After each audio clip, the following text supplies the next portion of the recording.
আসসালামু আলাইকুম ওয়া রাহমাতুল্লাহি ওয়া বারাকাতুহু। সম্মানিত দর্শক, আপনাদেরকে জানাই আন্তরিক শুভেচ্ছা ও অভিনন্দন। আশা করি আপনারা সকলেই আল্লাহর অশেষ রহমতে ভালো আছেন। আপনাদের সুখী, সুন্দর, দীর্ঘ জীবনের মঙ্গল কামনা করে আজ আমি আপনাদের উদ্দেশ্যে কিছু কথা বলার জন্য এসেছি।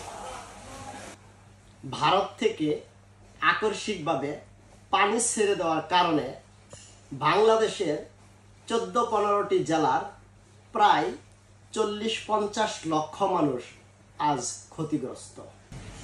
40-50 লক্ষ মানুষের পাশে আমরা 18 কোটি মানুষ যদি যে দাঁড়াই অথবা তাদেরকে ত্রাণ সামগ্রী দেওয়া শুরু করি, তাহলে তারা স্বাভাবিক জীবন ফিরে পাবে এবং 3 বেলা খাবার খাওয়ার সাহসিকতা ফিরে পাবে।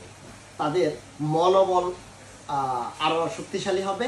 তারা সুন্দরভাবে আবার তাদের জীবনটাকে গড়ে তুলতে স্বপ্ন দেখবে।